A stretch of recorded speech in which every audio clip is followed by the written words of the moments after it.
നീ ഇപ്പൊ എന്നെ തടയരുത്. നാളെ സൂര്യൻ ഉദിക്കുമെങ്കിൽ ഞാൻ നിനക്ക് കീഴടങ്ങാം. അതൊക്കെ ഞാൻ തീരുമാനിച്ചോളാം.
മകളെ നിങ്ങൾ ഇവിടെ നിന്ന് ഇറക്കിക്കൊണ്ടുപോയി.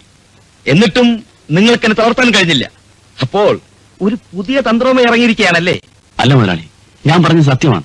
ശാന്തി ഗർഭിണിയാണ്. പെങ്ങളാണെന്നും പറഞ്ഞ് അവിടെ കയറി ഇറങ്ങുമ്പോൾ ഓർക്കണമായിരുന്നു ഇങ്ങനെയൊക്കെ സംഭവിച്ചത്. മുതലാളി, അല്പം കുനിഞ്ഞു എന്ന് കരുതി തലയിൽ ചവിട്ടി മതിക്കരുത്. ഇറങ്ങണ വിളി. ഞാൻ കാല് പിടിച്ച് അപേക്ഷിക്കാം, എന്റെ പെങ്ങളെ കൈവിടരുത്. ഇറങ്ങി പോകാനാ പറഞ്ഞത്. ഇല്ല, ഞാൻ ഷാജിയെ കൊണ്ടേ പോകും. എനിക്ക് അവനെ ഒന്ന് കാണണം. കണ്ടിട്ട് ഈ കൈകൾ കുത്തി ഞാൻ അവനോട് കെഞ്ചും, എന്റെ പെങ്ങളെ കല്യാണം കഴിക്കും. അല്ലെങ്കിൽ ഈ കൈ കൊണ്ട് ഞാൻ അവനെ കൊല്ലും. അവിടെ കണ്ട തെണ്ടുകൾക്ക് കയറി ഇറങ്ങാൻ ഇതെന്താ സത്യമാണോടാ?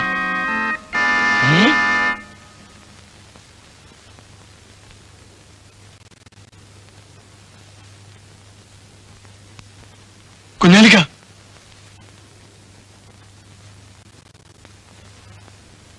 ആ കുഞ്ഞാലി തന്നെ. ഇന്നുവരെ ഞാൻ ആരുടെ മുമ്പിലും തല കുനിച്ചിട്ടില്ല. ഒരു അപേക്ഷയുമായിട്ടാണ് ഞാൻ വന്നിരിക്കുന്നത്. ഞാൻ നിന്റെ കാല് പിടിക്കാം, എന്നാലും എന്റെ പെങ്ങളെ കൈവിടരുത്.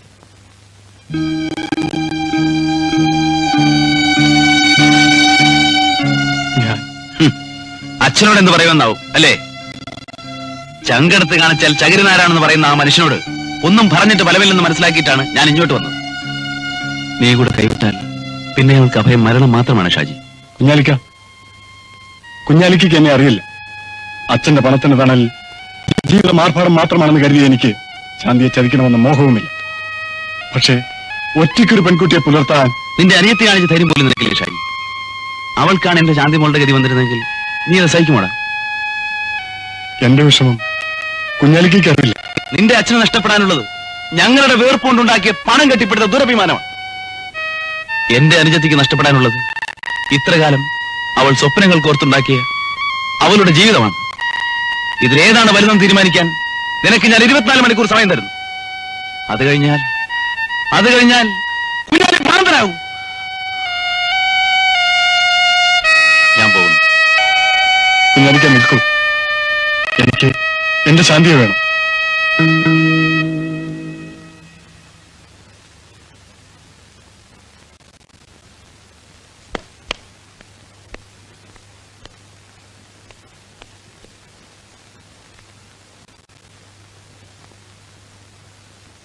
ഞാൻ ഈ കേട്ടതെല്ലാം സത്യമാണോ? സത്യമാണോ? എന്നോട് ക്ഷമിക്കൂ ഡാഡി. ഞാൻ അതിനർത്ഥം നിങ്ങളെല്ലാം തീരുമാനിച്ചു. ആ ഒരു മകളുള്ളത് ഒരുത്തന്റെ കൂടെ ഇറങ്ങിപ്പോയി. നീയെങ്കിലും അഭിമാനത്തോടെ സന്തോഷമായി ജീവിക്കുമെന്ന് കരുതി. ഞങ്ങൾ ജീവിക്കും ഡാഡി. അവളുമൊത്ത് സുഖമായി ഞാൻ ജീവിക്കും. ഡാഡി ഞങ്ങളെ അനുഗ്രഹിച്ചാൽ മാത്രം മതി. ശരി, നിനക്ക് അത്ര നിർബന്ധമാണെങ്കിൽ ഞാൻ ഈ വിവാഹം നടത്തിത്തരാം. ഡാഡി ഞാൻ മറ്റേ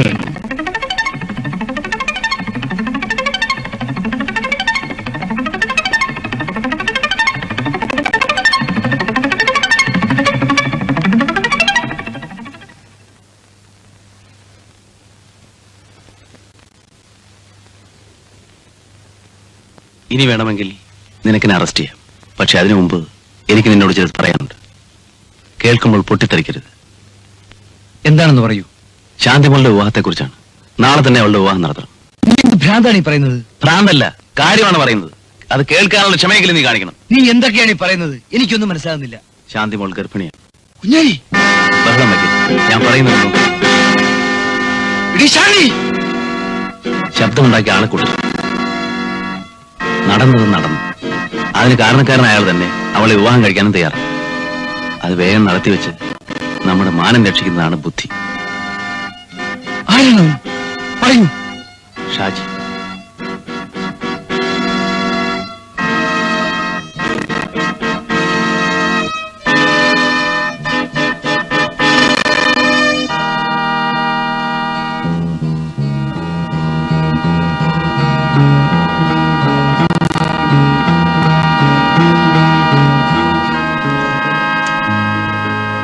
എന്നോട് ക്ഷമിക്കണം. ചെയ്ത തെറ്റ് തിരുത്താൻ തയ്യാറായിട്ടാണ് ഞാൻ വന്നിരിക്കുന്നത്. ശാന്തി ഞാൻ വിവാഹം ചെയ്യാം. ഇനി ഒന്നും ആലോചിക്കാൻ. നാളെ രാവിലെ തന്നെ വിവാഹം നടക്കട്ടെ. വലിയ ആർഭാടം ഒന്നും വേണ്ട. ഒരു നിലവിളക്ക് കത്തിച്ചു വെച്ച് കഴുത്തിലൊരു മിന്നു കെട്ടണം. അത്ര തന്നെ.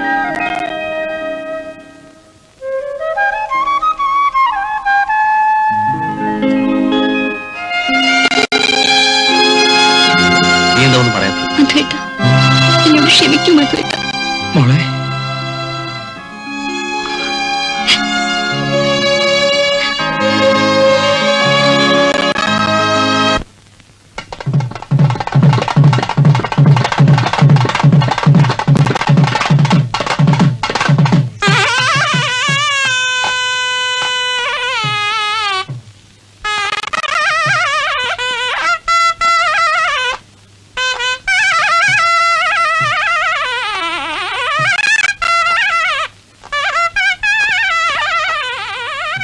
എന്താണ് ഇവിടുന്ന് വല്ല അടിച്ചിട്ട് പോകുന്ന പരിപാടിയാണോ? നീ ഇവിടുത്തെ കാര്യങ്ങൾ കുഞ്ഞാലിക്ക അമ്പലത്തിൽ വരുന്ന വഴിക്ക് ശാന്തി ആരും പിടിച്ചോണ്ട് പോയി. ഇതാ ശേഖരൻ മേനോന്റെ പണിയാണ്. കല്യാണം മുടക്കാൻ.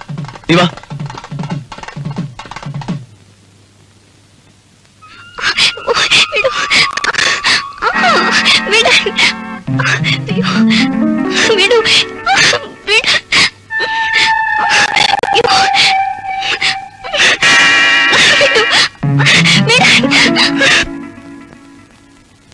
എന്തു പറ്റി?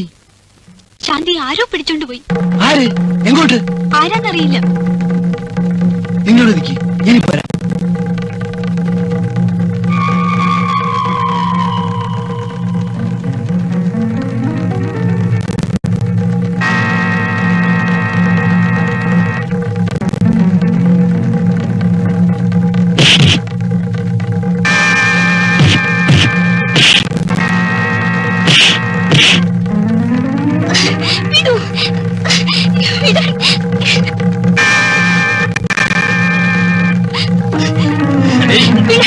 കെട്ടുമെന്ന് സ്വപ്നത്തിലും വിചാരിക്കണ്ട. ഇങ്ങോട്ട് നിന്നെ കൊണ്ടുപോകുന്ന കല്യാണപ്പന്തലിലേക്കല്ല, ശവപ്പറമ്പിലേക്കാണ്.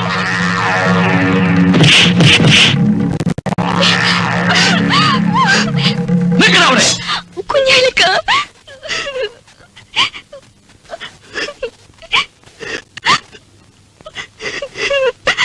ഏതായാലും നിങ്ങൾ ഭാഗ്യവാന്മാരാണ്. നിങ്ങളുടെ പെങ്ങളുടെ അവസാനം കാണാൻ നിങ്ങൾക്ക് ഭാഗ്യമുണ്ടായി. എന്റെ ദേഹത്തൊരു ചോരയെങ്കിലും ഉണ്ടെങ്കിൽ നിന്റെ മകനെ കൊണ്ടുവന്ന് എന്റെ പെങ്ങളെ കെട്ടിക്കോളാം പട്ടി.